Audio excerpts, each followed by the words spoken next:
Hello, Karen Bonafilio, Inner Realms, Outer Journeys. Glad to have everybody back.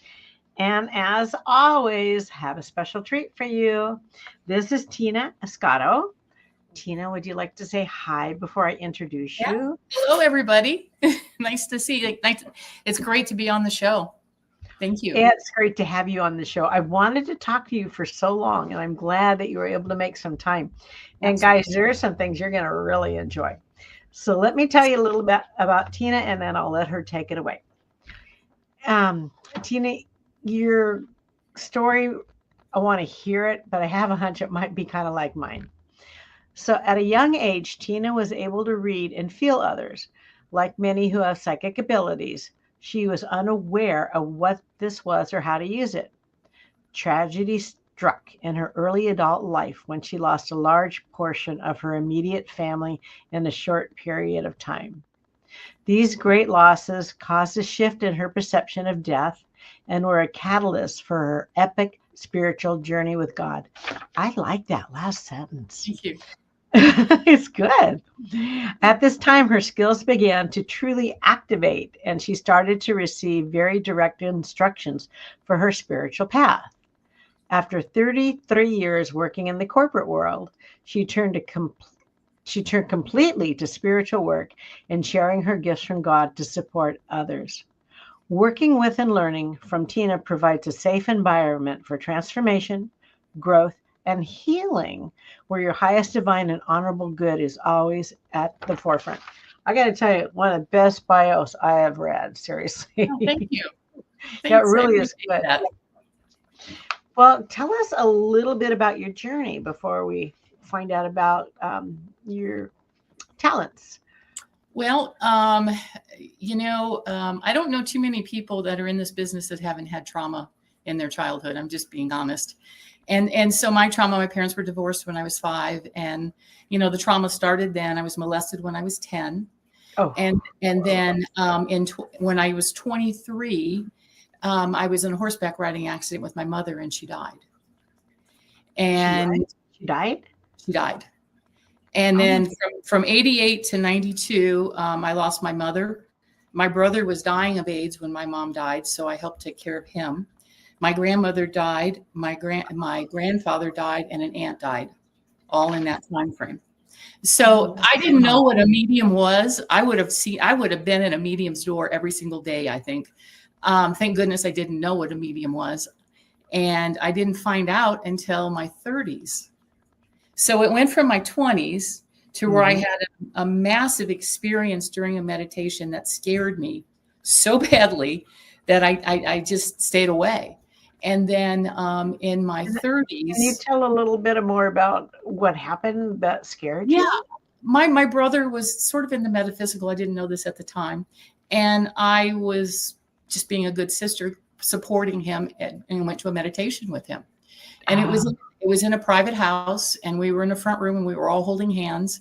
And at that time, even that made me uncomfortable. Holding somebody's hands I don't know, doing something woo-woo I don't know. And I'm like, okay, this is crazy. You're a good sister.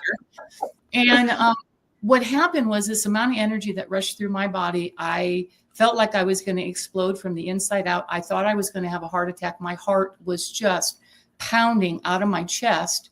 But then the visuals that happened where I'm inside my body, I'm seeing all my organs, I'm seeing my cells. I am flowing through my body visually. Wow. And then I'm on a mesa looking over a valley, and Jesus is standing next to me. Now, if that's not going to make you crazy, I don't know what will. I left that house. I never went back, and I never did it again. Did you tell your brother what you experienced? I did.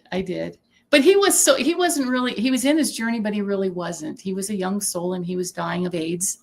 And so we were doing things together. So he really didn't talk a lot about his spirituality with me, but he collected crystals and things like that, which I have his crystals.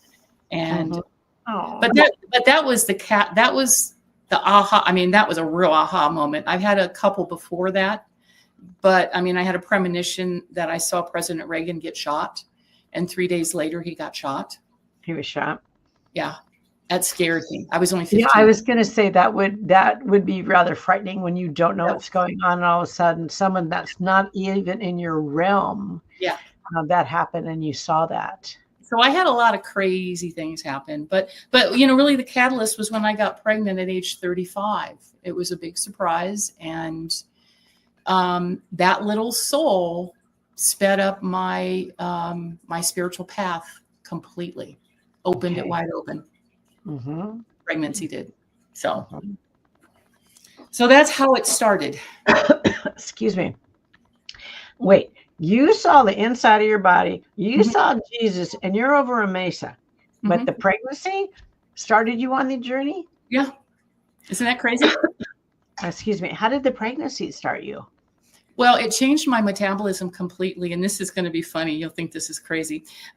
Before I got pregnant, I could only have like one alcoholic beverage because I would get ill if I had two. I would start to get a headache and not feel good. So I never drank. I was at my next door neighbor's party, a housewarming party, and she poured me a drink and I drank it. And then she poured me another drink and I drank that. And I'm like, this is strange because I'm able to drink. I'm not able to drink, but I'm able to drink. And 2 weeks later, I found out I was pregnant. Uh-oh. And since then, I've been able to drink. So it's his fault that I drink. What's that? I said, it's his fault that I drink. I'm just teasing. I know. It's a good laugh, though. I hope you quit drinking when you're pregnant, because that's not absolutely. too Absolutely. Yeah. Yeah. I'm Well, good. Isn't that interesting? Okay. Well, okay. Tell us how that led you down the road to your spirituality now. Well, I started noticing things. I started noticing I could feel things about people. I could always read people. I just thought it was common sense, street smarts, book sense, that kind of thing.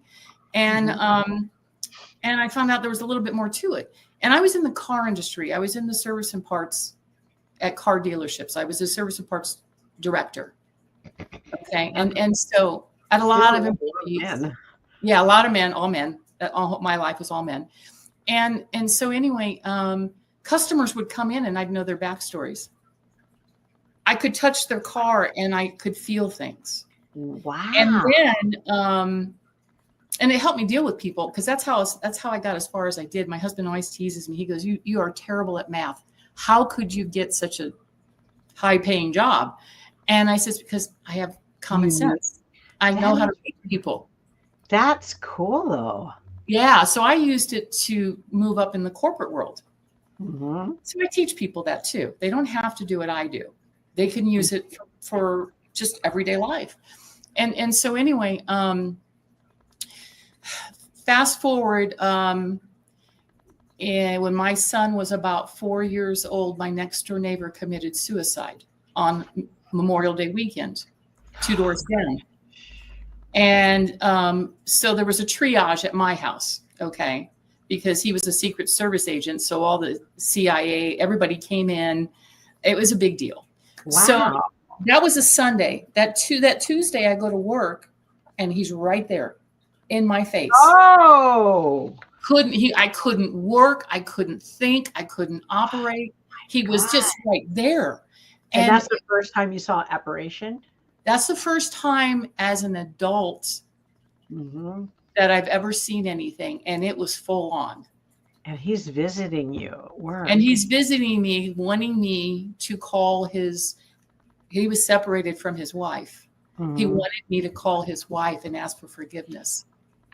Oh my gosh. It got much better than that because she's a Christian woman and doesn't believe in what I do.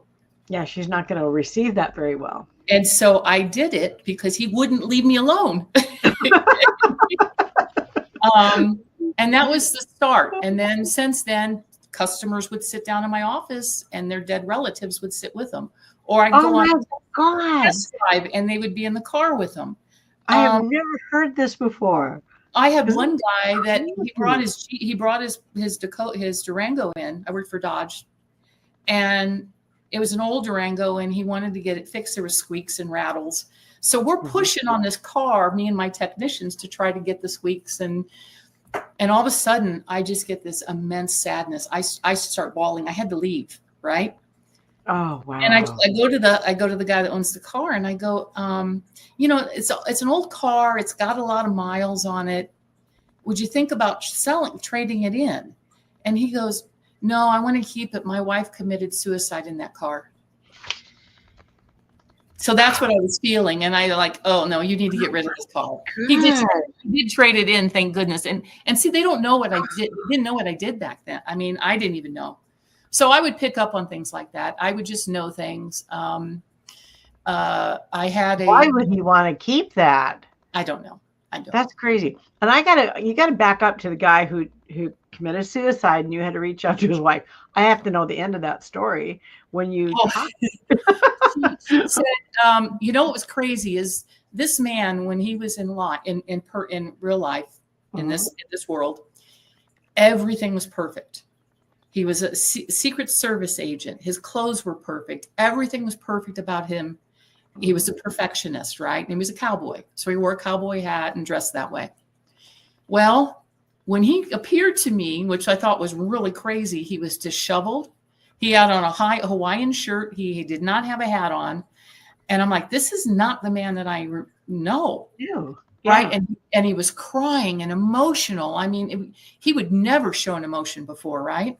Oh. And so when I told her he wants your forgiveness, he wants you to forgive him for what he did. Mm-hmm. Code silence. And then she finally said, tell him I forgive him. Oh, good.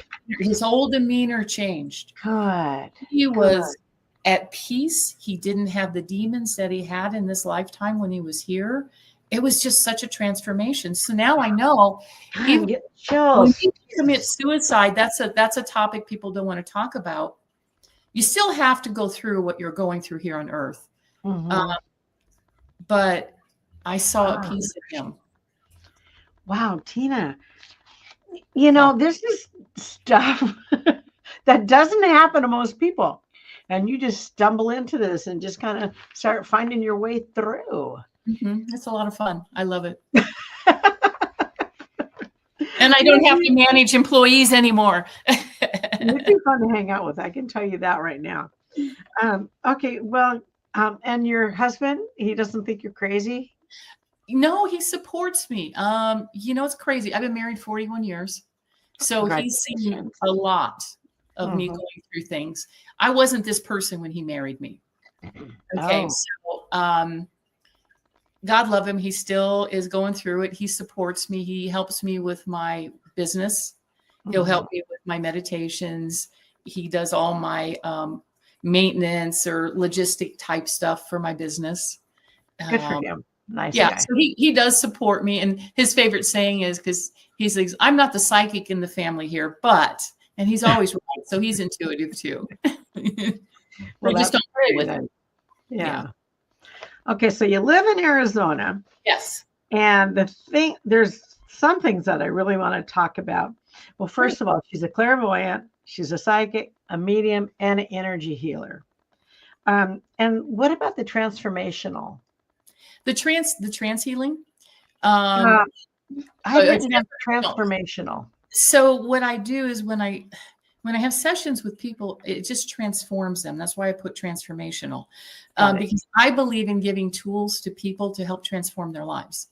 There is no easy button in my center, and I give people tools. I give them ideas, guidance, psychic guidance, and they can choose to use it or not. Okay, it's up to them. But I do give them a lot of tools so that they can help heal themselves. I believe in empowering people. Okay, so that is the trance healing sessions. Yes. Okay, well, let's talk about that, because everyone is suffering some way, either physically, emotionally. And this would be a good topic for them to learn about and what they can do and how they can be empowered too. And not a victim of that. Right. Trance healing is a form of mediumship that is really not being explored that much because it's not the popular form of mediumship. Okay. The evidential mediums, the one that you see that are demonstrating, that are giving messages, those are the more popular mediums. They're in the mainstream. But the mediums that do the trance healing, it's not as popular. One, because it takes a great deal of dedication, study, and work at it. It doesn't just happen immediately. And it takes a long time to build up your relationship with your guides. I call them friends. They're my friends.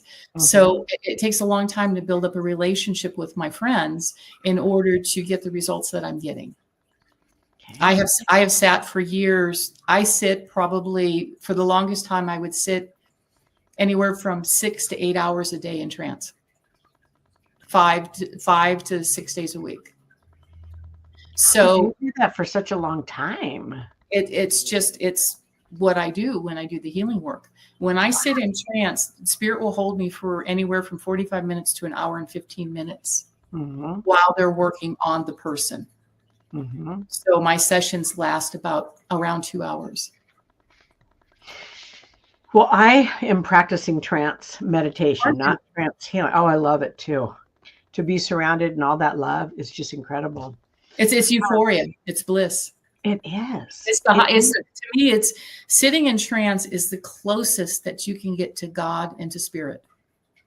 It really is. And to experience that is so humbling and so beautiful. Yeah. It's amazing. It's amazing. In my sessions, I'm spirit taught, by the way. I don't know if you knew that or not. No. Spirit teaches me, and then I study after the fact. Oh. So something will come online, I'll work with it, and then I'll get inquisitive about it. And the reason being is, coming from corporate, and I am a Virgo, very controlling. Oh, me too. Yeah. So the biggest obstacle I had with trance is to let go of control.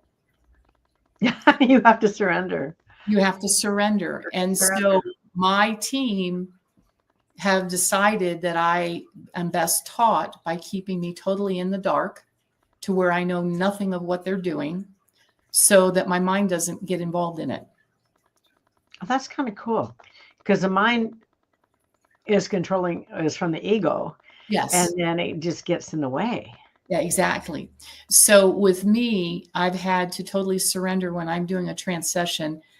I don't know what they're doing when they're doing it.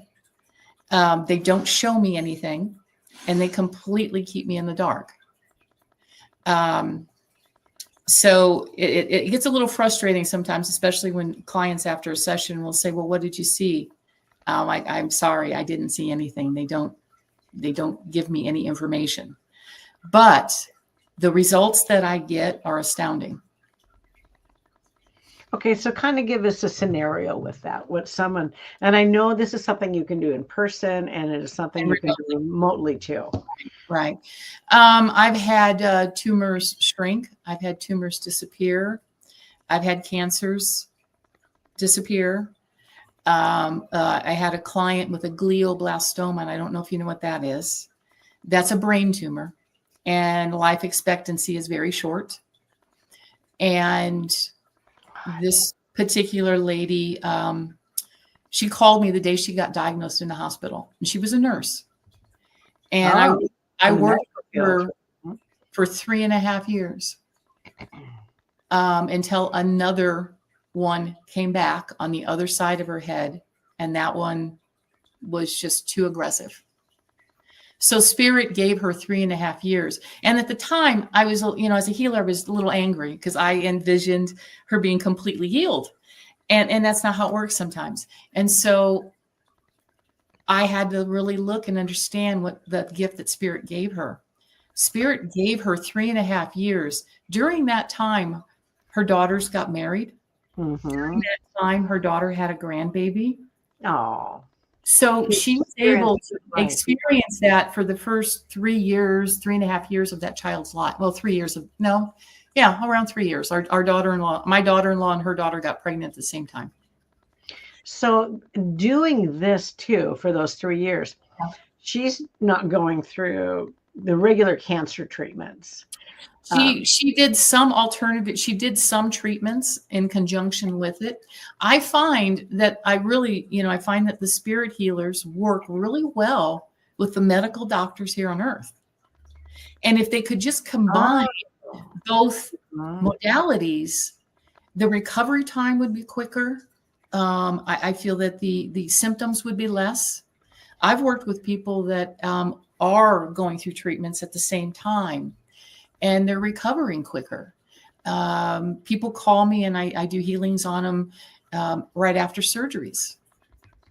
I do hospice healings, helping the patient transition, and also helping the loved ones in the room understand what is happening with their loved one. Both of my parents went through hospice, and not when my dad passed, but when my mom passed, the hospice nurse was there with me, and she was explaining everything that was happening with my mom at that time. And I appreciated that so much. I did, and it was so beautiful. Well, think about if somebody could see the loved ones in the room and you could say, their mom's here. Oh, I've got an uncle here. Oh, I see this. Yeah, it's very comforting. It's very comforting. I just recently experienced that, where I had a student that they were having a relative transition. So I was going and doing, I went and did sessions, and then remote sessions also to help with the transition. So it's very rewarding. Oh, I think it's so rewarding, so rewarding. So you were able to put the cancer in remission. Now, first of all, let me say it's not me. I'm not the. It is the spirit. I'm strictly the conduit. The conduit. Yes, you are the conduit. Yes, I understand that. I hope everybody understands that. She's not doing it. They're working through her. Do you know who your team is, or have you been introduced to them? That's the crazy part. I know my gatekeeper, my control. I do know one of my guides. I have a plethora of guides that help me. So whatever specialty is that person needs is what comes in. And what I find very interesting in the sessions that I do with the trance healing is, let's say if I were to do a healing on you, and let's say you had a thyroid issue, you would have a specialist that came in that worked with thyroids, that knew all about thyroids. Cool. They may not be part of my team that stays with me, so they go home with your team and continue to work with you. So during my sessions, it's almost like a school operating room where the healers from the spirit world come in, the patients there, the patients' healers are there on their healing team. So their healing team gets to watch what my healing team does. So they get educated and schooled on what they've been doing.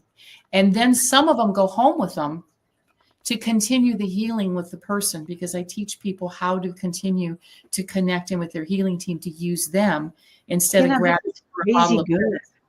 I know, and I can't get it out there. Really good. It really is. I can't get it out there, Karen. It's crazy. I know, but it's crazy good. It is. I love it. I love it. I really do. And I just started incorporating another facet of the trance healing with my horses. See, I do horse healing sessions and horse healing clinics. But it's spiritually based. It is not the therapy that you normally see. So to me, it's all energy. I do mini chakra tune-ups while the horses are walking around the person while they're on the table and working on them. So that's a horse healing clinic. But I'm starting these trance healing sessions with horses where I set up, the gravity chairs or the reclining camp chairs. So I set those up all in a big circle in my turnout area where my horses run freely. And we sit there, we lay down, it's at night. The horses walk around on the outer perimeter and they work on the people while I'm in trance doing healing on everybody. So my horses are healing the people and the spirit healers are healing the people. And this is all done outside. And I'm really excited. It's an experiment I'm doing. I'm really excited about that. I'm always experimenting. And I think that's why spirit works with me, is because I don't have a preconceived notion of how things are supposed to be. So if they tell me to do something, I just do it. Yeah. So with my trance healing, it's completely unorthodox than what anyone does. And your trance healing, it doesn't have to be emotion. It doesn't have to be just physical healing. Oh, no. It can be emotional and anything traumatic. Yes, they work with a lot of. I work with a lot of trauma. I work with a lot of grief. And I do work with people that have physical ailments along with that. But, there's a reason they have those physical ailments, is because things are stored in their body, creating a disease in their body, or a disconnect, causing those problems. So spirit doesn't tell me what they're doing when they're working on them, but prior to the session, this is why I don't time my healing sessions, Karen. I talk to the person and I get downloads about what that person can do in their life to help their situation. So there's a lot of spiritual guidance that goes along with my sessions. Wow, Tina, I am so glad we got to connect. Yeah. I'm glad you called. I am. My audience, I've been chasing her down for a while, So seriously, you have so many good things to share. And I'm putting a retreat together with a colleague in the UK. We're going to be doing a retreat in October here. Are you kidding? No. All of a sudden I'm attracting all these British people. In fact, I just made a video about that today. Yeah. This is Acorn Academy. Kaz Dukes, shout out to her. She's really good. What's her name? Lots of integrity. And so she's going to come over and we're going to co-teach it, co-host it. It's going to be at a mansion. I think we picked a spot. I'm hoping this mansion in Cave Creek. But we're going to be doing trance, and it's going to be fully catered, all food, everything included, homemade food. Gosh darn you. It's a great retreat. It really is. I wish I lived closer to you. So do you teach classes in this at all, or you just... Yeah, I teach classes. Yeah, I do. Oh, you do teach classes too? I do. I've been teaching classes since, I think I started teaching in 2013. Okay. So what type of classes do you offer? Psychic, mediumship. I do trance. I teach all modalities. The way I look at it is I'm sort of like the kindergarten teacher for the spiritual world. So I can teach people the basic foundation, give them a really good foundation, and give them the tools that they need to expand on their work. And then they some stick with me, but some find other teachers. I have a practice group every Monday night in Tempe. That's not at my center. It's from 7 to 9. I've been running that group for years. We practice psychic and mediumship abilities, intuitive studies. And then my center here in Cave Creek, I also hold classes.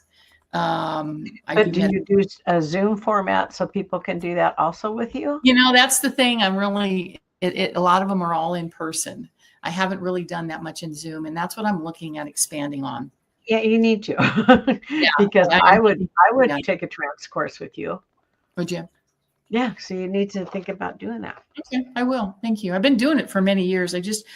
I really, it's crazy, Karen. I've never taught healing, and that's my primary thing, and that's what I'm going to teach at this retreat. Yeah. Okay, well, that's great. Seriously, it's really, really great. And then you do chakra tune-ups too? Tell us about that. You're crazy. Everything's unorthodox. So I like that. I like a little left of center. Yeah, or about 2.5 hours. You're on the table. I do the front chakras and I do the back chakras. And I take the tuning forks, and I'm really unorthodox with those too. But you'll get a full report of everything that I see, feel, and hear written out with every place that I put a tuning fork on your body. Okay. So, but what's crazy about it is on the front, the way I read the chakras, the root chakra, I'll see what feeds your soul and if you're doing things to feed your soul. Oh. Mm-hmm. And so I can go up the energy centers, but the solar plex sort of tells me what percentage of intuition you use and where you use it mostly at. Your heart chakra will tell me if you have any trauma and sometimes what the trauma is and how much is healed of that trauma. They'll show me that. It's all clairvoyance. I see everything as a movie. It plays out in my mind. The throat chakra will tell me, communication. That's pretty basic. Same with the third eye. The crown chakra tells me how you're most connected to God, source, creator. And then when I flip you over into the back chakras, that's a past life. I see a past life play out like crazy on back chakras. Do your participants find out about their past lives? Oh yeah, I had one lady. Okay, so I'm doing a past life on her, and I'm seeing it's a Chinese person in a province, 14th century. He was a ruler, and he was being paraded around because anyway, long story short, she researched it, and he's actually a ruler in 14th century China province, and exactly what happened to him is exactly what I said. That's crazy. Yeah, and the crazy thing about the past lives is I'm finding the commonality here of people pulling an essence of that past life into this lifetime. So I had a lady that I remember there was a house fire in her past life and her family perished. Oh, afterwards, I was going through the report, and she goes, "Oh my gosh, that explains why I'm so afraid of my house catching on fire. I've never had a fire, but I'm petrified my house is going to catch on fire."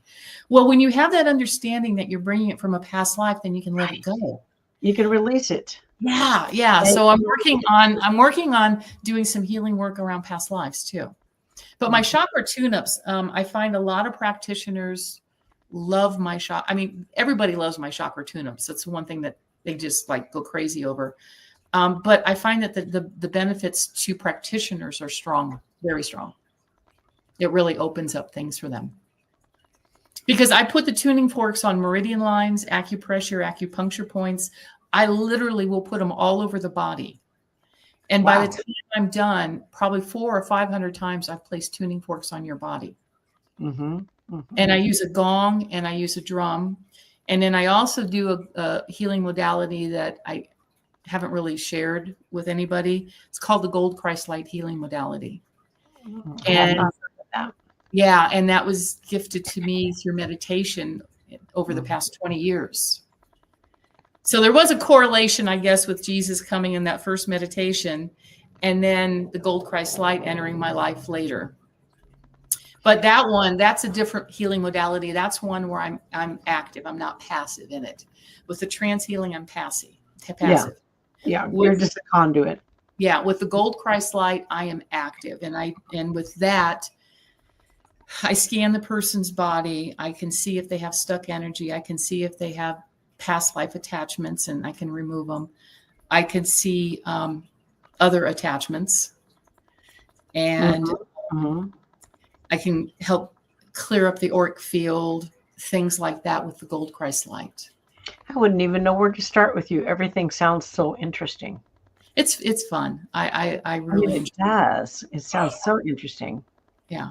And like I said, I'm totally spirit taught. So I teach my students to really get close with their friends, their guides, and listen to them, because we are of service to spirit and God.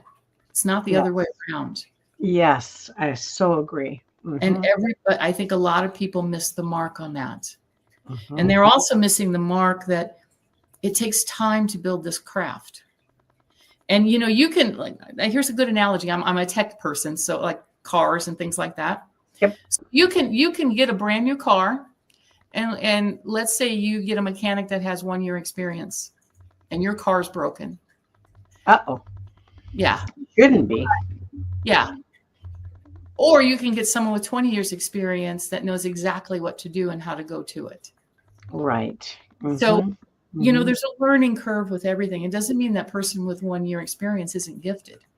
It just means they don't have the experience and the knowledge that they're going to acquire through time. And with our society being instant gratification, you see a lot of people who are doing this work that really don't have a full understanding of how energy works, natural law, and how the spirit world works. And so I try to give people that understanding so that they can learn from the best teachers in the world, which is spirit and God. They are. My mind is just going crazy over here. It really is. I'm sorry I talked too much. You can start talking. Oh, no. This is not about me. This is not about me. I just want to find out more about you. I'm not kidding. Tell me more. Is there anything that we've missed that you'd like to touch upon? And I know you're teaching too at the same time also. Yes, I do a lot of teaching. You know, the one thing I really want to touch upon is to get back to the healing, because there's so much healing that needs to be done in this world in more ways than one. And to me, it's learning how to look at what is going on with yourself, how you're triggered, and to be honest about it, and to start looking and healing those things, because they will heal your physical body. The emotional things will heal the physical body. And I would love to see the trans healing to get out there more mainstream, because more people are starting to do it. Me too. But it's still not out there because it's not really glorifying. You know what I mean? Yeah. And it takes a while. It takes a while to learn that. Yeah. And I want to preface with my healing, with my trans healing. I am working a little bit in the physical mediumship realm with the trans healing. So with my sessions, they are done in complete darkness because of that. And so, but I let people know that the sessions are recorded infrared, so that I give a copy of the session to the client so they can see all the activity that's happening in the room around them. I have orbs that come up that look like softballs that are solid white. I mean, it's crazy what happens in my healing room. You know, I love the orbs. I seriously do. Yeah. I'm going to totally ask you something that you might not be able to answer, but I do enjoy when I go to bed at night, and I'll take videos of the orbs in the bedroom. And, you know, sometimes they're quick, sometimes they're just floating around and all that. Well, now, sometimes when I take the videos, I get sounds with the orbs. That's wonderful. What's that? Start talking to them. Well, the first time I heard it, it frightened me. Oh, okay. It did, because it was so loud and so intense. And then I'd turn off my camera and there was no sound. Then I'd turn it back on. Now I'm getting more accustomed to it. Talk to them. That's what you're. Yeah. You know, do you ever have, I don't know if I've got it. You know, those little mag flashlights, the little mag flashlights, the little black flashlights that you turn the head. You turn the head and they go on. Yeah. Okay. Yes. So you can use that to communicate with spirit. So you take the flashlight and you turn it on to where it barely turns on. Okay. And you back it off just a little bit, so that if you tap it, it would go on. Okay. So you put it in a stationary space where it's not going to move. And you talk to spirit. Say, hey, turn the light on. And they will. I do it all the time. I do red light cabinet on Monday nights in my class. And I'll put little flashlights around the room for spirit to play with. And I put little spirit balls out for spirit to play with. Spirit balls? Yeah, they're little Tina. Yeah.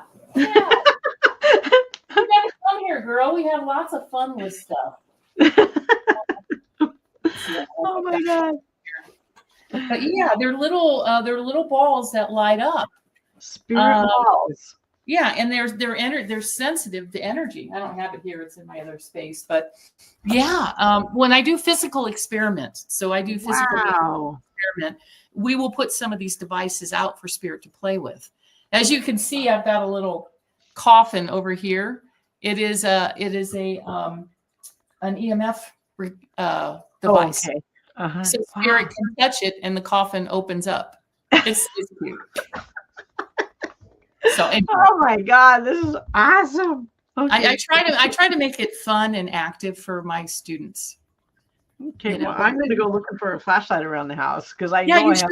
Do it. Put it in your bedroom and play with it. I bet your husband's coming in to visit you. My husband's around all the time. Yeah. I would challenge him to play with the flashlights. I also want my audience to know she knows nothing about my husband. We have not talked about that, so she's picking up on him. So, yeah, she does not know my history. Yeah.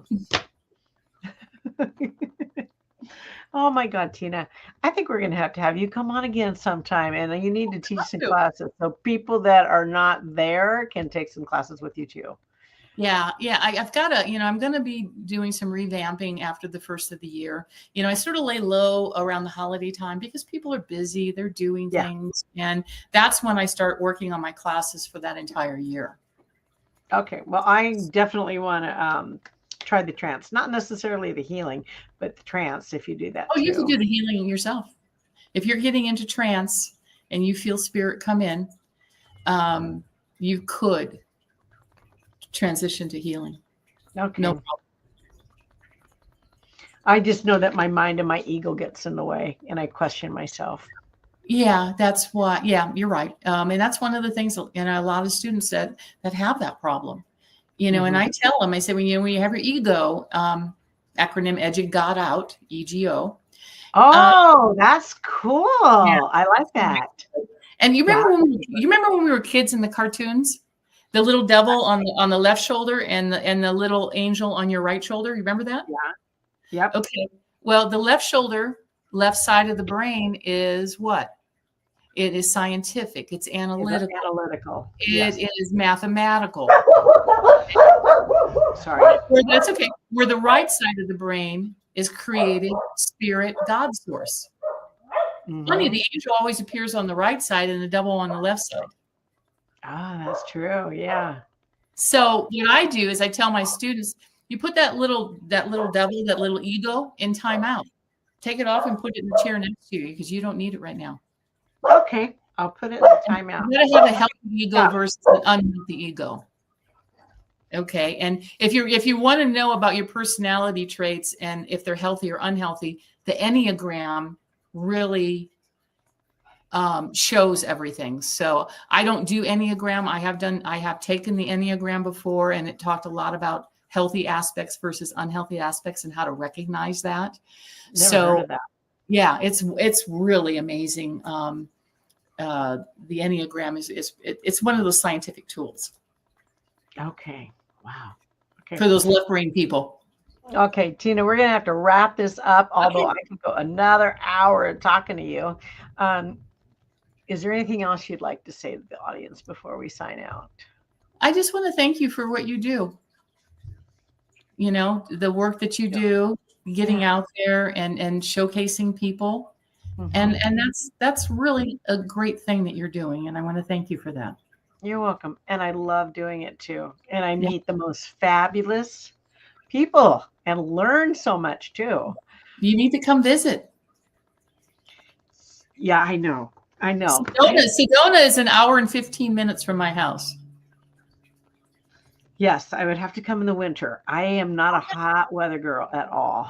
It's cold here right now. I'm wearing long sleeve shirts. It's like it's I think 70 or 80 today. That's cold? That is cold. I live in the Pacific Northwest. Oh, that's not cold. Oh, no. Yeah. Yeah. Okay. Tina, a complete pleasure. Thank you so much for coming on. Thank you so much. We're going to have you come back, okay? Okay. Looking forward to it. Okay. Thank you so much. Okay. Bye-bye.